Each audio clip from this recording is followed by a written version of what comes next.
C'est terriblement frustrant. Vous avez tricoté des heures, vous avez crocheté des heures, vous avez un projet qui est presque parfait ou parfait. Vous portez votre projet une fois, 2 fois, 10 fois, vous l'avez une fois, et puis arrive ce qui arrive, ce dont je vais parler aujourd'hui.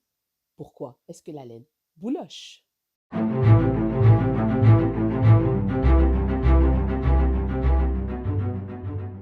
Bonjour à tous, bonjour à toutes. Ici c'est Christelle Nioul, Cristal LK, designer tricot, et ceci n'est pas un podcast. Aujourd'hui, ce ne sera pas un podcast. Aujourd'hui, on va parler de bouloche et de pourquoi la laine bouloche. Alors, une toute petite intro, c'est très drôle parce que, à croire que le boulochage, c'est quelque chose qui vous suit très fort, car la semaine dernière, enfin, ça fait un petit temps que cette vidéo, je la prépare, que je me dis que je vais la caser à un moment ou à un autre, que je prépare mes notes, etc. Et la semaine dernière est apparue dans mes notifications YouTube, je suis quelques podcasts, mais pas énormément, mais surtout des Américains, et est apparue une vidéo de Watch Barbara Knits, qui est quelqu'un, Barbara Benson, que je connais bien, qui a fait le thème de sa vidéo la semaine dernière sur la bouloche, en anglais forcément. Je mets le lien ici vers la vidéo, donc de Barbara, les vidéos, le podcast de Barbara. Et j'ai trouvé ça très drôle parce que je me dis, de par le monde, en fait, une des premières préoccupations des tricoteurs et des crocheteurs, c'est la bouloche. Outre les mythes, c'est la bouloche. J'aborde le sujet de la laine. Alors, j'ai parlé de pourquoi est-ce que la laine bouloche. Quel va être le sujet réel? Est-ce que je vais parler que de la laine de mouton aujourd'hui? Est-ce que je vais parler de la laine d'alpaga, de mohair ou d'autres choses? En fait, quand j'utilise le mot laine ici, je veux parler de fibres. Donc, dans les laines et les fibres, on va parler de laine puisque c'est le terme qu'on utilise en magasin, eh bien, que ce soit synthétique, que ce soit animal ou que ce soit végétal, ça peut boulocher. Donc, quelle que soit la fibre, il faut vous attendre à ce que ça bouloche à un moment donné ou, ou l'autre, de toute façon. Donc, il va falloir revoir vos attentes à la baisse. Un pull qui ne bouloche pas, ça n'existe pas. Alors, il y en a qui boulochent plus vite que d'autres, mais c'est comme ça. Il faut vous y attendre de toute façon. Donc, que vous ayez un pull en mohair, en alpaga ou en mouton, ou que ce soit de l'acrylique ou de la soie, il faut vous attendre à un moment donné peut-être à devoir gérer les bouloches.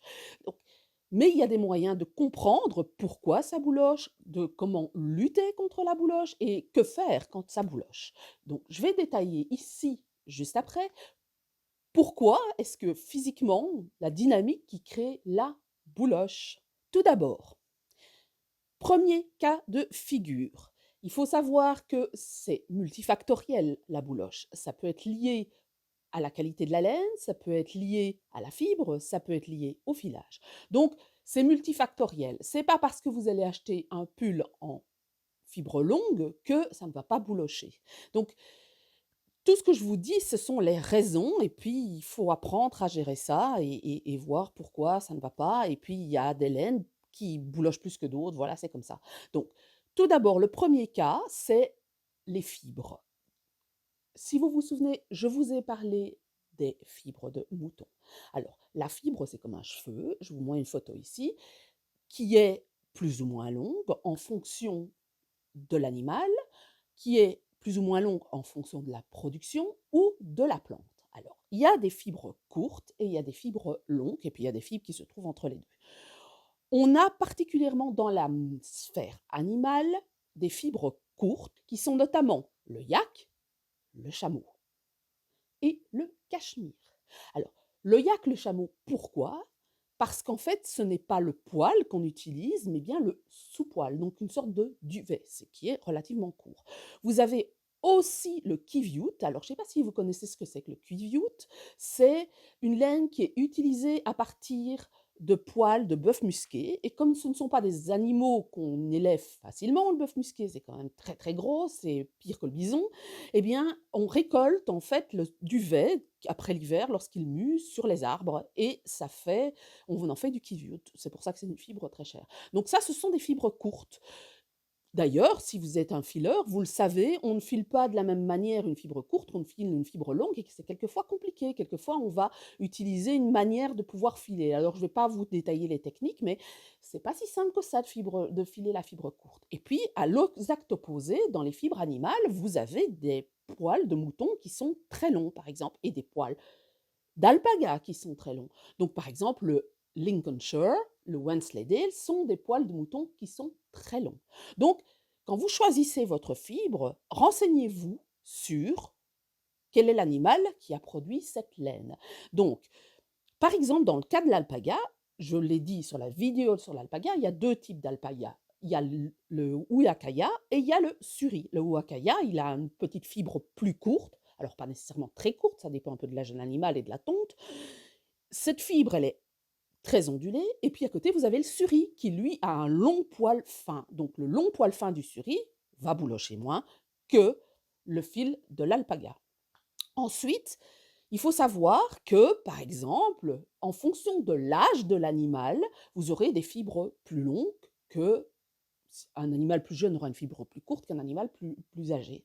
Et du moment de la tonte. Si par exemple on a tondu le mouton en février et on le tond en janvier l'année qui suit, la fibre sera plus courte que si on tond en février de l'année précédente et puis on tond en mars et en avril. Forcément, c'est comme les cheveux, ça pousse. Donc vous aurez des différences qui seront variables même dans la même race. Le mérinos est une fibre moyenne et encore ça dépend. Donc voilà pour les fibres longues et les fibres courtes. Dans les fibres longues, vous avez la soie. Alors, la soie, c'est quoi? La soie, elle est de deux types. Soit c'est de la soie Mulberg, soit de la soie Tussa. Vous l'avez certainement entendu parler, la soie Tussa, c'est ce qu'on appelle la soie sauvage. La soie Mulberg, c'est une soie de production. En fait, la soie de mûrier, en fait, qui est issue du bombix, se produit en milieu contrôlé. La soie sauvage va moins se produire en milieu contrôlé. Alors, comment est-ce que ça se fait, la soie? Je ferai une vidéo sur la soie. Eh bien, vous avez un ver qui mange des feuilles de mûrier et qui va dévider un fil lorsqu'il va vouloir se transformer et il fait un cocon avant de devenir un papillon. Ce cocon, c'est un fil et il n'est jamais brisé, ce fil. Donc c'est un très très long fil dans lequel il fait son cocon. Alors qu'est-ce qui se passe dans le milieu contrôlé? C'est qu'on prend les cocons des vers et on les ébouillante pour en faire la soie. Et une fois qu'on a trouvé le fil, eh bien on le dévide. Le cas de la soie sauvage, c'est des vers à soie qui se reproduisent dans la nature et on récupère en fait les cocons une fois que le ver a éclos, est devenu un papillon. Et qu'est-ce qu'il fait pour pouvoir sortir du cocon? Ben, il ronge le cocon et donc il va couper le fil. Donc on va avoir des fibres plus courtes avec de la soie tussa, plus brute en fait, que dans le cas de la soie Mulberg. Donc la fibre de soie, elle est soit courte, elle est soit longue. Ensuite, vous avez les fibres végétales.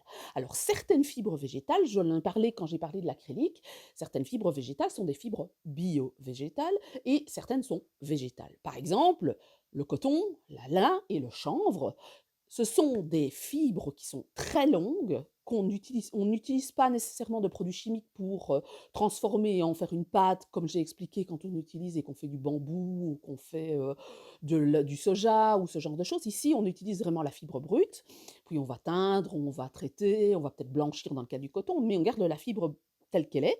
Et donc, vous n'avez jamais vu un jeans, par exemple, bouloché, parce qu'un jeans, c'est du coton, majoritairement, et maintenant on ajoute un peu d'élastane dans certains cas, mais normalement le jeans c'est du coton, mais vous l'avez jamais vu boulocher. En fait, ce sont des fibres très très longues, sans écailles en plus. Donc, les fibres telles que le lin, le chanvre et le coton vont très peu boulocher. Par contre, dans les fibres bio-végétales, comme on fait une pâte de bois, ce qui se passe, c'est que on en fait un fil industriellement, parce que dans la nature, on ne sait pas le filer spontanément comme ça, en fait, comme on pourrait le faire sur le coton quand on prend les balles de coton, eh bien, on peut créer ce fil et on peut en faire des sections. Et donc, on peut avoir des fibres courtes dans le cadre du bambou et du soja, donc ça peut boulocher.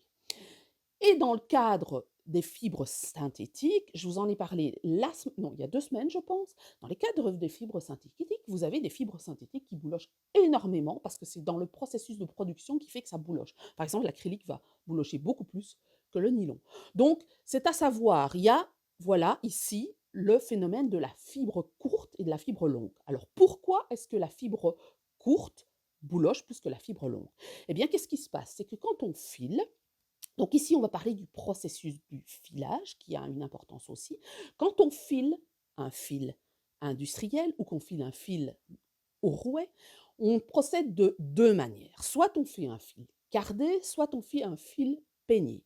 Alors, carder le fil, c'est vous prenez des brosses comme des brosses à chien ou comme vos brosses à cheveux et vous brossez. En fait, ce que vous faites, c'est que vous aérez le fil et le fil est désorganisé.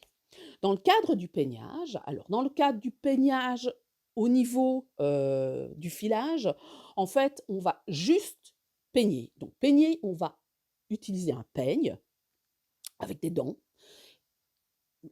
et on va aligner les fibres. Dans le cadre de l'industrie, on carde et puis on peigne. Donc, en fait, le processus du peignage enlève encore les fibres courtes. Parce que quand vous tondez un mouton, vous avez des. D'abord, le poil de mouton ne pousse pas de manière régulière sur la toison. Il y a des endroits où c'est plus court que d'autres endroits. Donc, quand on peigne, en fait, on enlève une grosse partie des fibres courtes. Parce que on a une deuxième coupe, par exemple. Parce que quand le tondeur passe deuxième fois la tondeuse, il va reprendre et va faire une fausse coupe dans la toison, ça arrive, ou alors tout simplement parce qu'il y a des endroits où c'est plus court, voilà. Et donc quand on peigne, on enlève cette partie-là. D'ailleurs, on a beaucoup de déperditions. Quand on regarde qu'on peigne un fil, on a beaucoup de déperditions. Pour vous donner un exemple, là maintenant, Malène Pérégrine va sortir. Enfin, je la reçois la semaine prochaine. En fait, c'est un fil peigné.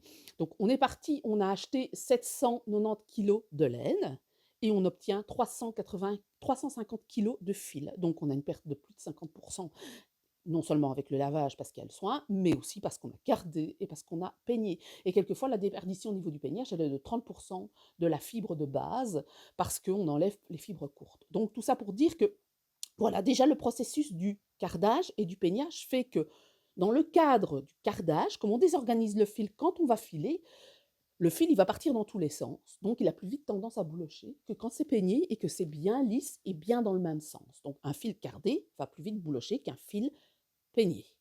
Ensuite, qu'est-ce qui se passe? C'est que vous avez ce qu'on appelle le rotor. Quand vous faites un fil, partez sur un fil, et puis vous allez retordre en 2 fils, 4 fils, 8 fils, 3 fils, etc., etc. Quand on vous dit du 4-ply en anglais pour parler d'un fil layette, c'est 4 brins de fil qu'on utilise pour retordre. Vous avez du 8 brins, qui est un fil plus épais, on a utilisé le fil de base qu'on a retordu 8 fois. Donc, déjà ça va être différent, parce que plus on torsade des fils ensemble, plus on tord des fils ensemble, plus les fils sont agglomérés ensemble, moins les poils ont tendance à partir dans tous les sens. Parce que quand on carde ou qu'on peigne, les fils, à un moment donné, les petits poils, ils ressortent et ils ont tendance à s'agglutiner les uns aux autres et ça fait la bouloche. C'est ça qui fait la bouloche. Donc, plus vous aurez de cardage, plus vous aurez de peignage, plus vous aurez de retors, plus moins votre fil boulochera.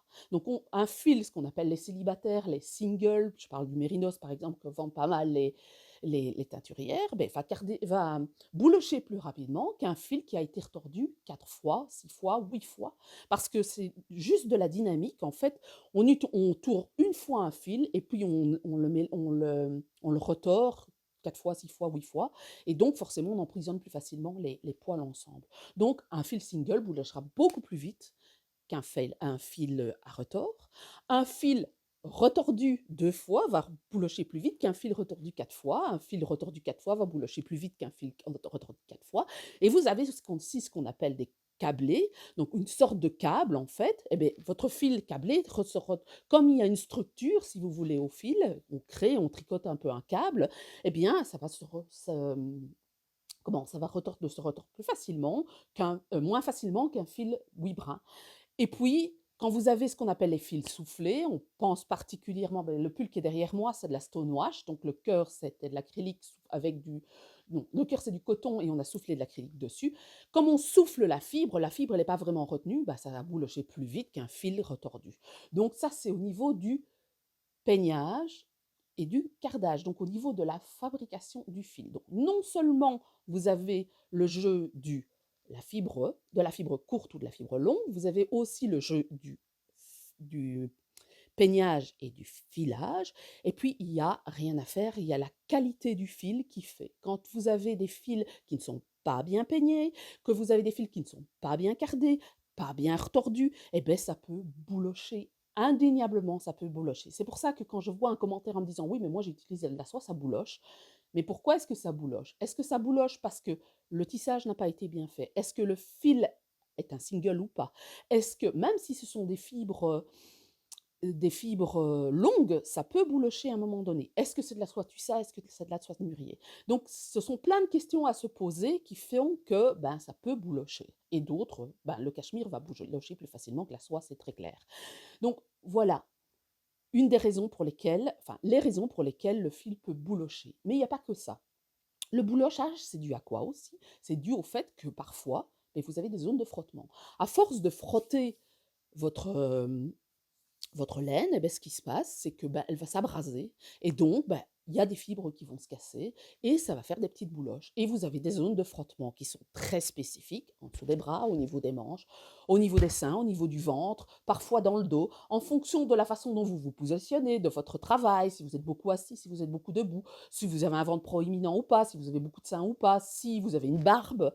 Par exemple, je vous donne l'exemple, moi j'ai fait un col à mon mari en MCN. MCN, c'est quoi? C'est mérinos, cachemire, nylon. Eh bien, plus jamais, parce qu'en fait, comme il a de la barbe, eh bien, en frottant, eh bien, systématiquement, ça a énormément bouloché. Donc, plus jamais je n'utiliserai du mérinos, cachemire et nylon. Je ne savais pas autant de connaissances que maintenant, j'avoue. Je ne connaissais pas bien la fibre. Et donc, je ne le ferai plus jamais parce que il y a tellement de frottement au niveau du visage avec un col et avec une barbe que ça bouloche énormément. Donc, voilà pour des points auxquels vous devez faire attention. J'ai oublié de parler du mohair. Le cas du mohair, puisque c'est la fibre qui est très à la mode pour le moment, le poil de mohair est un poil très long. Et en fait, en fonction là justement de la qualité du mohair, parce qu'en fait, qu'est-ce qui se passe? C'est qu'on ne file pas directement le mohair, souvent on le file sur un corps de soie, et donc on va l'enrouler et on va faire des bouclettes. Et en fonction du filage et de la qualité du filage, vous aurez un fil qui va très peu boulocher, parce que le mohair bouloche quand même relativement peu, que par rapport à un fil qui sera un peu moins bien filé, un peu moins bien soigné, eh bien, vous aurez un mohair qui va plus vite boulocher. Donc voilà, c'est indéniable. De toute façon, quoi qu'il en soit, qualité ou pas, de toute façon, le fil, il bouloche à un moment donné. Rien que par le frottement, ça va boulocher. Alors du lin, ça va boulocher très, très, très peu, voire pas du tout. Du cachemire, ça va boulocher. Alors, qu'est-ce qu'on peut faire pour faire ça? Bon, soit vous acceptez et vous acceptez ça et ben voilà, ça fait partie de la vie. Soit vous pouvez utiliser des petites techniques. Donc, vous pouvez enlever les bouloches. Alors, comment est-ce qu'on enlève les bouloches? Eh bien, tout simplement, soit à la main. Alors, vous pouvez utiliser vos mains et enlever les bouloches. Soit utiliser un rasoir, classique, pour ceux que vous utilisez pour raser les gens, pour les hommes raser leur barbe. Mais alors il faut être très précautionneux parce qu'il faut surtout pas attaquer la fibre, enfin le pull tout simplement ou n'importe quoi d'autre pour ne pas, complètement couper le truc. Ou une paire de ciseaux. Et puis, il existe des petits rasoirs. Prime fait ce genre de rasoir, Gleaner fait ce genre de rasoir pour pouvoir enlever les bouloches. Et puis, il y a aussi une technique toute simple que moi j'ai connue quand j'étais plus petite, c'est qu'on utilisait la pierre ponce. Vous passez doucement les pierres ponces, vous savez que vous utilisez pour les callosités au niveau des pieds, et bien vous pouvez utiliser ça pour simplement enlever quelques bouloches. Et alors, vous y allez tout doucement. Il faut faire attention, il faut y aller doucement pour enlever les bouloches, parce que forcément, vous enlevez des bouloches, vous enlevez de la fibre. Et à un certain moment, ben, vous n'en aurez plus de fibre et vous aurez des trous. Donc, il n'y a rien à faire. Enlever des bouloches fait que ben, votre tissu l'a vécu et vous allez avoir des trous. Alors, ce n'est pas dramatique d'avoir des trous, vous pouvez tout à fait réparer par la suite. Mais il faut le savoir qu'il ne faut pas frotter comme un damné et il faut enlever gentiment les poils en frottant doucement pour enlever les bouloches. Alors, quand il n'y en a pas énormément, faites-le à la main ou vous passez légèrement un rasoir. Mais ça va donner un coup de neuf à votre tricot, mais il faut savoir qu'il ne faut pas faire ça trop souvent, sinon vous allez trouer votre tricot indéniablement, puisqu'à un moment donné, il n'y aura plus de matière, forcément, puisque à force d'enlever des fibres, ben, vous n'aurez plus de matière. Parce que ça va continuer à boulocher. Il n'y a rien à faire. La fibre, elle casse à un moment donné. D'abord, au début, ça bouloche et ça rejette un peu toutes les fibres un peu plus courtes. Et puis, aux zones de frottement, la fibre, elle casse par le fait que ça frotte, tout simplement. Et puis, voilà. Et donc, à un moment donné, même les fibres longues vont finir par s'user. Donc, voilà ce que vous pouvez faire. Et aussi, une des autres choses, il faut savoir, c'est que ça bouloche plus facilement en machine à laver, que ça ne bouloche à la main, parce que comme dans la machine à laver, vous mettez votre linge et vous essorez à haute vitesse. Moi, c'est ce que je fais pour éviter que ça ne ballotte trop dans la machine. Donc, j'y sors à à grande rotation, donc à 1400 tours par exemple ou 1200 tours, le tissu se colle à la paroi et au moins, beh, ça essore par l'effet centrifugeux et ça ne ballotte pas dans tous les sens, donc ça évite que ça ne feutre. Mais c'est quand même beaucoup plus agressif que de laver à la main. Donc si vous lavez du cachemire, honnêtement, vaut mieux le laver à la main. Je lave pas du cachemire à la main, à la machine, je le lave à la main forcément. Donc il y a des matières comme le yak, comme le cachemire, il vaut mieux laver à la main que laver à la machine à laver. Mais il y a des matières qui, par exemple le lin, le chanvre, ça craint quand même nettement moins la machine à laver que la soie, que par le soie, que le cachemire ou le yak. Voilà, j'espère que ça vous a plu cette petite vidéo très courte de pourquoi la laine bouloche. Alors, la semaine prochaine, je pense que je vais vous faire un podcast. J'espère avoir la possibilité de vous montrer Pérégrine. Je ne sais pas parce que le transporteur va arriver bientôt. Je suis très contente. Il y a 3 nouvelles couleurs. Et en plus, le filage est vraiment très top. Donc, j'aurai l'occasion de vous parler de filage et de différences de filage, c'est l'occasion. Donc, j'espère que la semaine prochaine, j'aurai l'occasion de vous présenter Pérégrine. Sinon, je m'adapterai et je vous proposerai une autre vidéo. N'oubliez pas de mettre un pouce vers le haut si vous aimez cette vidéo. N'hésitez pas non plus à vous abonner. Si vous n'êtes pas abonné, n'hésitez pas non plus à vous abonner à la newsletter. Je n'en ai pas encore envoyé cette année parce que je suis sur la préparation de différents trucs et de toute façon, ne vous inquiétez pas, je vous enverrai des newsletters. Il y aura encore des newsletters, mais Pérégrine va arriver, j'ai les salons qui se préparent, j'ai des designs qui se préparent, et puis à part les vidéos, j'ai pas grand-chose à vous raconter. À propos d'événements, je tiens quand même à vous dire que nous sommes bientôt en février. En mars, j'aurai 2 événements. Je suis d'abord à Malakoff, le week-end du 12 et 13 mars ou 11 et 12 mars. Et puis, je vais à Nice le week-end du 25 et 26 mars où je donnerai des ateliers, notamment avec la collaboration de Simone et Ginette. Donc, n'hésitez pas à la contacter parce que les places sont limité forcément parce que le lieu, c'est pas un lieu où il y a des salons, donc forcément les places sont limitées. N'hésitez pas à la contacter si vous avez envie de me rencontrer à Nice. Et ce sera à la prochaine fois.